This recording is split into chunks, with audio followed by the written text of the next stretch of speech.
Bueno, les voy dando unos anuncios. El doctor Jacome por la tarde les escribió un correo, ¿cierto? Que hoy no les, o sea, me dijo que ayer les escribió un correo. ¿No?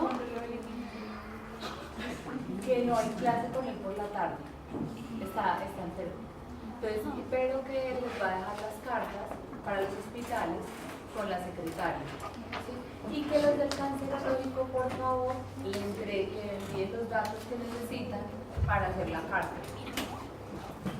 Entonces, que por favor se lo envíen por correo. Ah, sí, pero me dijo que estaba en el igual, pero ya ha llegado el correo.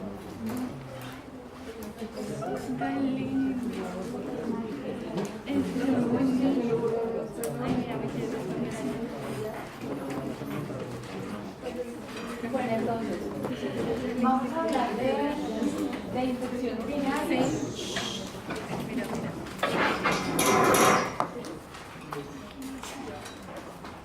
De infección urinaria, acuérdense que, bueno, dentro de todo esto ya ustedes han visto muchísimas pacientes hospitalizadas, ¿sí? Que es importante este tema, que ustedes identifiquen digamos, el cuadro clínico para que hagan un buen diagnóstico. O sea, en general, acuérdense que las preguntas sobre estos temas son siempre casos clínicos, ¿sí? Y ahí es lo que también uno se da cuenta si ya saben hacer la unión entre la teoría y la clínica, ¿sí? Quedé un poco desconcertada con las respuestas de las preguntas que les hice sobre hemorragias del primer trimestre. Entonces, ¿por qué? Porque, o sea, el cuadro clínico estaba obvio, ¿sí? Era, además decía, o sea, había un embarazo intrauterino, ¿cierto? O sea, había un saco gestacional y pusieron ectópico, embarazo molar, ¿sí? O sea, eso me desconcertó un poco porque quiere decir que a estas alturas pues, no pueden ayudar eso, ¿sí? No pueden salir con un ectópico sabiendo que uno encuentra algo intrauterino, ¿cierto? Si hay un saco gestacional intrauterino, no hay un ectópico, o sea, no es que haya un heterotópico, pero pues tendríamos que decir que hay una masa mixta también, ¿sí? Entonces, eso también como para que ustedes vayan como discerniendo todos los cuadros clínicos porque así va a ser el examen, ¿sí? Entonces, y eso es muy fácil, pero si no se equivoca en el diagnóstico, pues se equivoca en el manejo, se equivoca en todo, ¿no? Entonces, en la infección urinaria igual, o sea, los cuadros son cuadros clínicos y qué es lo importante con esta patología, saber cuándo hospitalizar y cuándo no, ¿sí? Porque es una infección muy común en el embarazo. Entonces, ustedes saben que es la patología médica más frecuente. Acuérdense que cuando llegan las pacientes al control prenatal les pedimos un parcial de orina, ¿sí? Un duro cultivo, entonces es importante, ¿no? Luego, ¿por qué? Porque también estas infecciones van a producir complicaciones para el parto, ¿cierto? Entonces puede ser dependiendo en qué trimestre se dé, ¿sí? Pero pues ya, si ya empezamos con una infección en el primer trimestre, seguramente esta paciente pues va a tener una recurrencia y luego pues las complicaciones materno-fetales, ¿sí? Luego también se afectan en general pues del 5 al 10% de todas las gestaciones. Si la paciente no embarazada, bueno, les mando entonces un artículo de esto, ¿sí? Que es una revisión de infección urinaria en general, que luego pues habla pues, por supuesto más en la mujer y luego hace énfasis en el embarazo. Entonces acuérdense que si en la mujer es frecuente la infección urinaria, en el embarazo pues más por los cambios fisiológicos que ya vamos a ver. Entonces acá tenemos que definir esta infección urinaria porque pues tenemos que saber cómo la vamos a diagnosticar, ¿sí? Vamos a ver si por supuesto es esa respuesta inflamatoria del uroepitelio, ¿sí? Que en un urocultivo, que es la prueba gold estándar para infección urinaria, nos daría más de 100.000 unidades por mares de colonia, ¿sí? En una muestra espontánea. Si es por sonda vesical, pues más de 1.000 unidades por mares de colonia. Y en una función suprapública, pues ustedes saben que el diagnóstico es muy específico, entonces cualquier cantidad de unidades por mares de colonia pues va a dar el diagnóstico, ¿sí? ¿Qué pasa? Que dentro de la fisiopatología del embarazo, ¿sí? De los cambios relacionados del aparato urinario durante el embarazo, pues estos van a ayudar a que haya más facilidad, ¿cierto?, de la infección. Entonces, ¿qué pasa primero? Pues se puede ocurrir esta dilatación, ¿cierto?, dilatación pielocalicial. Además va a disminuir la actividad peristáltica, entonces no va a barrer, digamos, que la bacteria, sino que se va a retener ahí. Generalmente esto ocurre desde las 20 semanas, ¿sí? O sea, ahí es donde ustedes también van a tener más predominio de la infección urinaria, pues hasta todo el tercer trimestre. Que ustedes pueden ver que son las pacientes que más hospitalizamos, ¿cierto? Cuando ustedes han visto los hospitales, generalmente son pacientes del tercer trimestre. Entonces, esta dilatación pielocalicial pues va a llevar a cambios de hidronefrosis, ¿cierto?, de hidrouretre, y, o sea, va a hacer esa retención urinaria, ¿no? Van a presentarse con una cantidad de más o menos 200 a 300 mililitros, y esto pues también es ayudado con los cambios hormonales. Acuérdense que empieza a aumentar la progesterona, ¿sí?, que esta va a facilitar también la invasión bacteriana. Luego también acuérdense que empieza esta compresión del útero, ¿sí? Entonces, y que además va a estar como esa presión sobre el uréter derecho. Entonces, generalmente la hidronefrosis es del lado derecho. Pues entonces ocurre una desrotación del útero, ¿sí? Entonces, y además pues también hay una interposición del colon sigmoide. Entonces, todos estos cambios van a ayudar a que haya un tránsito en paralelo del uréter y los vasos ováricos en el lado izquierdo. Entonces, todo pues va a llevar a que hay una compresión retrograda derecha, ¿sí? Se va todo al lado derecho. Y pues ver que 9 de cada 10 pacientes pues puede llegar a pielonefritis. ¿Por qué? Porque no es tratada, ¿sí? Porque no la detectamos. Acuérdense que muchos pacientes nos llegan en el control prenatal, pues cuando ustedes están ahorita dentro de la consulta de control prenatal y ven que de pronto no se les ha pedido el parcial de orina, ven que no tienen ni siquiera un cultivo, ¿sí? Puede ser que tienen sintomatología, que ahorita vamos a también pues a ver esto, que la paciente embarazada sintomática se trata empíricamente, ¿sí? O sea, no, porque como sabemos que el proceso es largo, pues que el parcial de orina necesita, y si llega con sintomatología, llega por urgencias, pues en general lo que hacemos es tratar, ¿sí? Entonces acá es cuando entonces vemos también eso, los cambios hormonales, ¿cierto? Los factores hormonales que ayudan a facilitar la infección. Entonces la progesterona, ¿sí?, lo que hace es disminuir el tono vesical, ¿sí?, y favorece pues ese reflujo vesicoureteral, pues que generalmente es del 3.5%, los estrógenos inducen también una impedimento, acuérdense que también entonces eso favorece todo el flujo vascular, ¿cierto?, congestión vascular, y eso favorece las adherencias de los gérmenes al epitelio.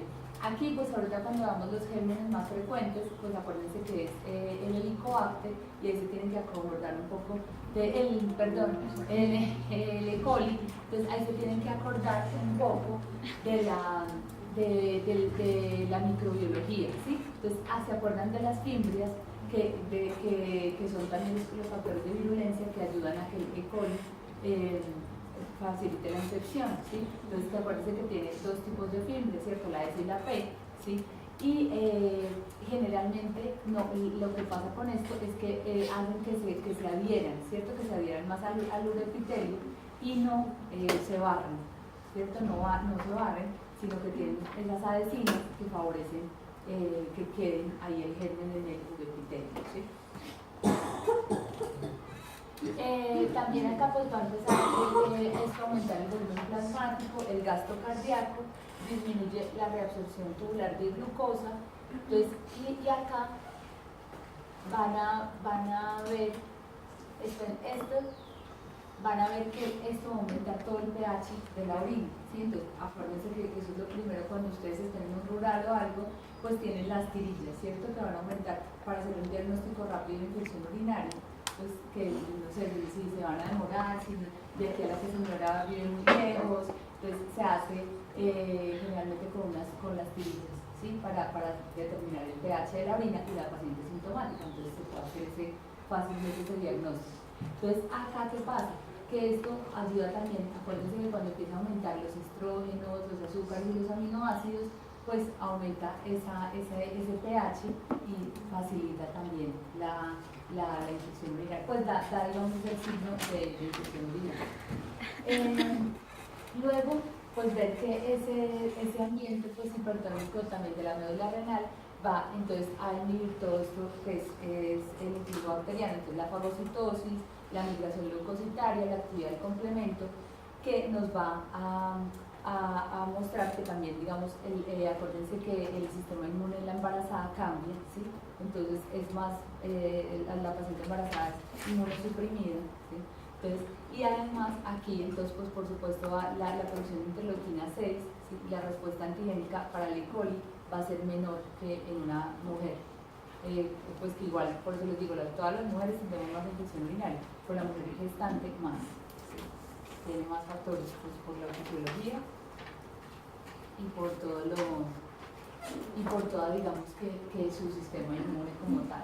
Estos son los factores de riesgo en general, ¿sí? O sea, un antecedente de infección urinaria, ¿sí?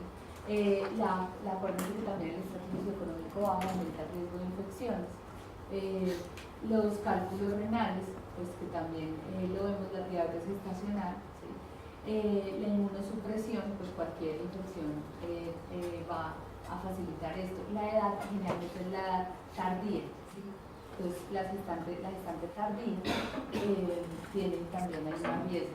En la adolescente lo que pasa es que es más por la educación, ¿sí? O sea, porque no conoce los factores, no consulta a tiempo, no hace el control prenatal, pero la gestante en mayor tiene más factores de riesgo. También pues, es más frecuente en la raza blanca, ¿sí? En las multíparas, que tenga pues alguna anomalía en la vía urinaria, el antecedente de hidronefrosis, o sea que les puede llegar un antecedente también.